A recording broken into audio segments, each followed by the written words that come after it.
The Silk Path Grand Resort in Sapa is a beautiful, well-manicured resort in Vietnam's northern highlands. But let this review be a bit of a warning if you're considering a trip to Sapa. You need to be prepared for some dense but beautiful fog.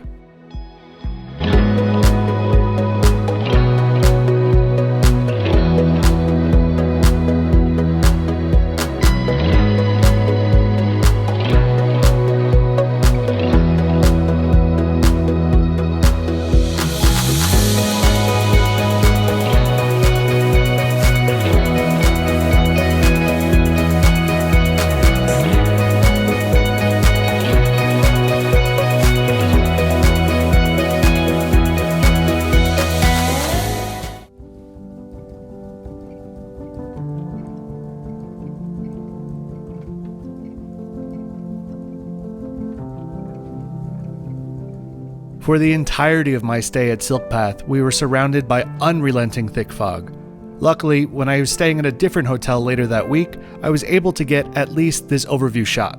As you can see, the resort is built into the hillside, and the lobby level is actually the top floor, with almost all of the rooms and facilities sitting below.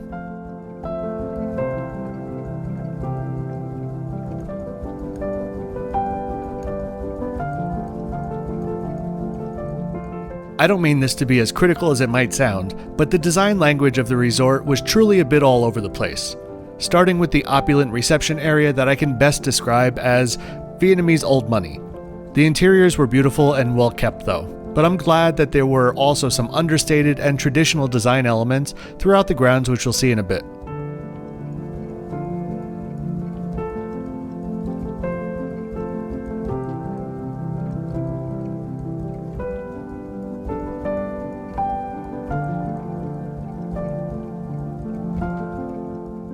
Don't worry, that flickering light will mostly end soon. The hotel was originally opened in 2017 with 148 rooms and is part of a small 4-hotel chain. According to the hotel, their design elements are meant to embody the destination where they're built, citing Sapa's colorful tapestry of highland ethnic minority cultures, which can be seen a bit in the common areas artwork, but especially prevalent in the guest room areas.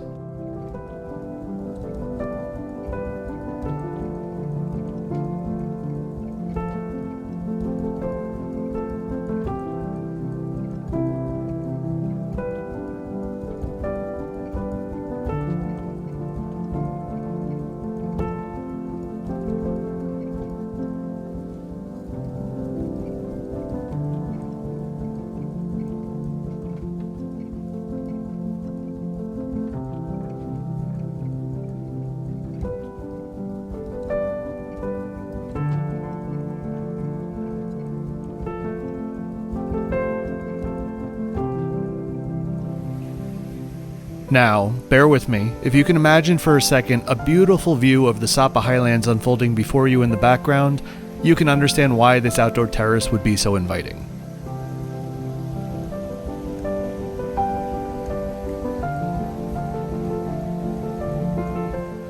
The design of the outdoor area takes some cues from the historic Metropole Hotel in Hanoi, a review of mine that you can take a look at sometime. Just inside is one of the 3 food and beverage venues.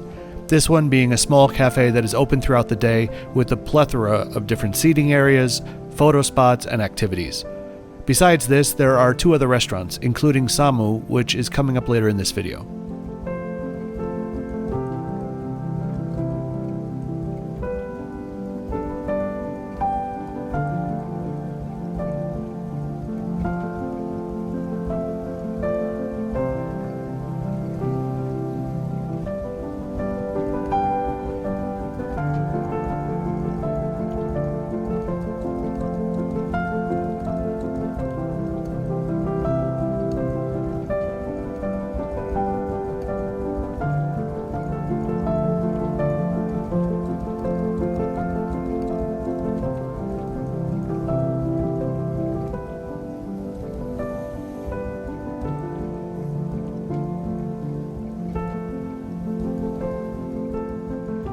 Directly below the terrace, you'll find the indoor swimming pool, featuring a more reserved design, relying heavily on what would be a great view out of the windows.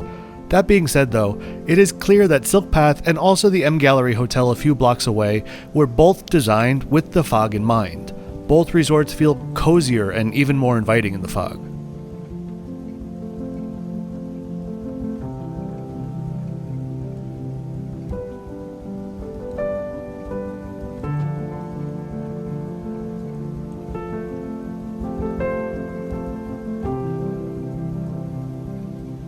Just behind, you'll find a small but decently equipped fitness center.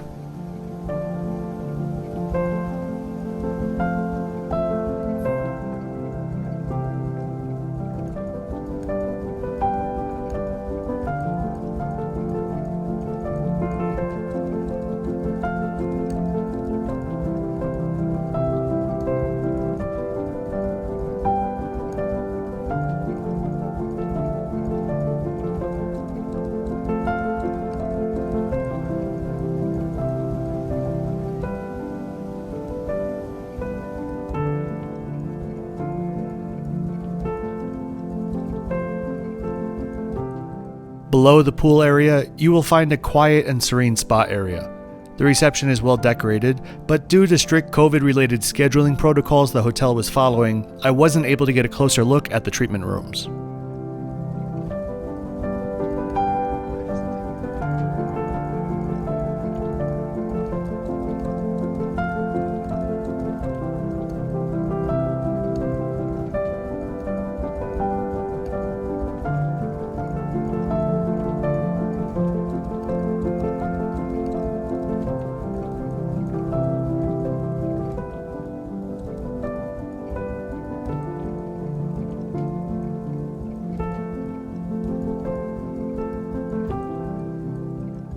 While in the outdoor areas, the rooms are accessed from a few of these elevator houses.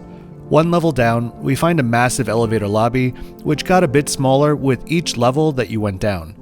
This is also where you start to see a lot of the ethnic minority design elements.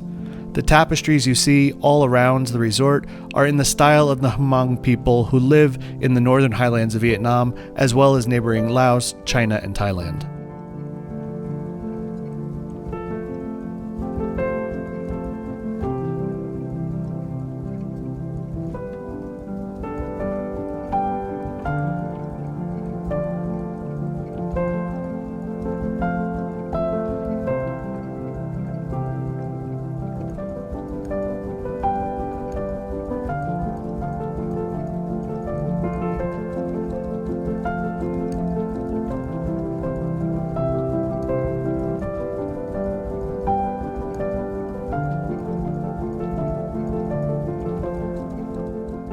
During my stay, I was in a premium room, which was directly next to the elevator lobby, but the resort is well insulated and I never heard any sound coming from it inside my room. The premium rooms featured the best of the mountain views, a bit ironic, which are a bit better than the mountain view rooms, sort of like an ocean view versus a partial ocean view in beach resort terms. The rooms are more than comfortable, especially after a sleepless night on the overnight train from Hanoi, and are decorated with local-inspired tapestries, artworks, and wood patterns.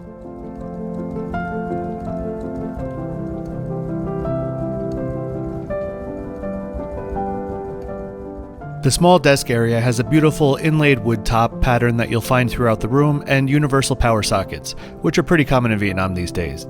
The only coffee on offer was instant and it was decaf, a disappointment, make note to bring your own. There were complimentary waters though, as well as a map of the Sapa area and of the resort. Sapa is one of those disorienting places which seems both huge and quaint at the same time, and with all of the hills and winding streets, a paper map was actually a nice touch and necessary.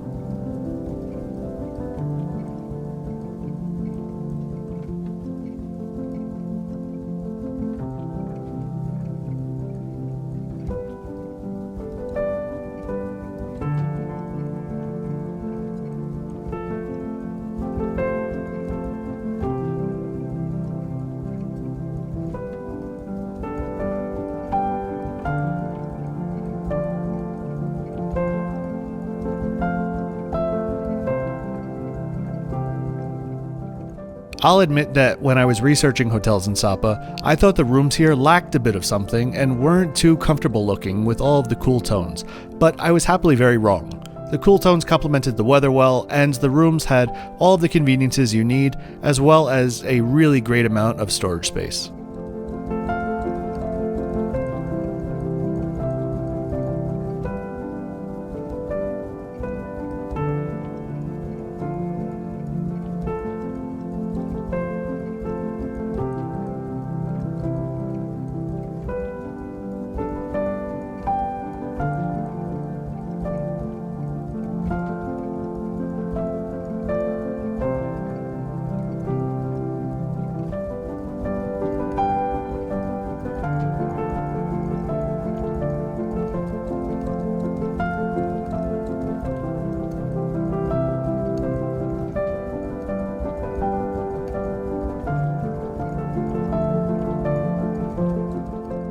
The bathroom was large enough and featured a decent-sized bathtub, separate shower area with a small rainfall head, standard amenities, and a small toilet nook to the side.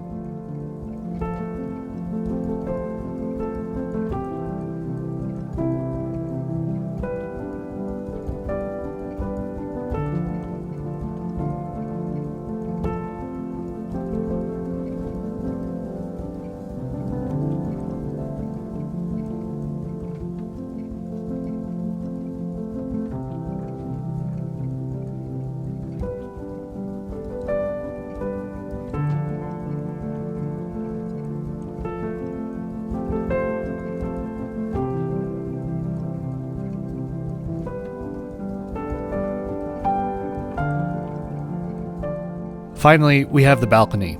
I thought if I just waited long enough, I'd be able to get a nice video clip with the view. But the fog gods were unrelenting, and 5 minutes before I checked out, this is the best view that I got. Still not a bad place to be though.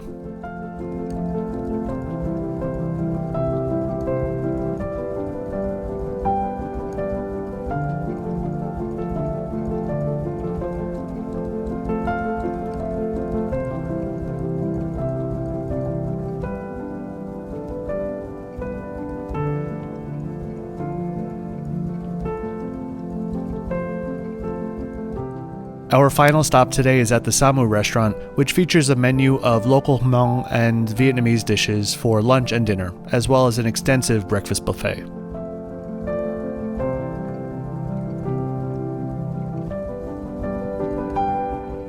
The food more than delivered, and both the corn soup and the local wild boar dishes were really solid and featured grilled bamboo rice, which is my absolute favorite Vietnamese dish. The sticky rice is packed inside the bamboo and allowed to cook over charcoal. I order it at every chance that I can. No surprises here. In the morning we were greeted with a bit more fog. Nothing that can't be cured by a great breakfast buffet though. You really don't realize how big the resort is, partly because you can't ever really see the full resort from one vantage point, but you don't notice it until you see how big the breakfast spread is. Plenty of hot and cold dishes, as well as 2 live cook stations and an assortment of espresso drinks or Vietnamese-style coffees were also available to order.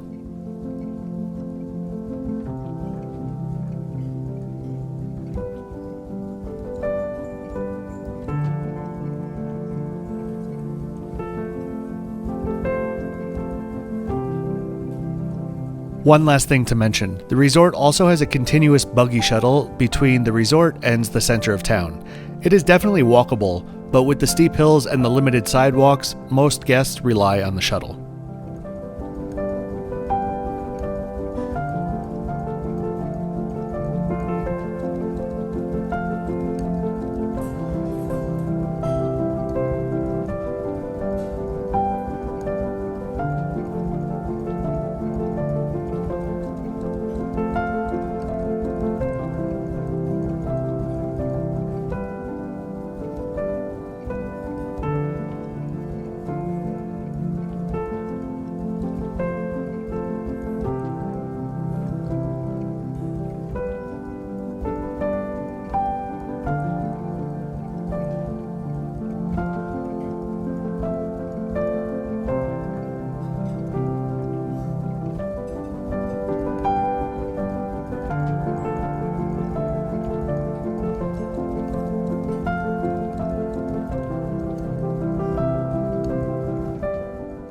that is going to bring us to the end of this resort review, sponsored by some of the giant hydrangeas at the resort. If you like this video, please consider subscribing to see more, and stay tuned for the detailed flip-flop score.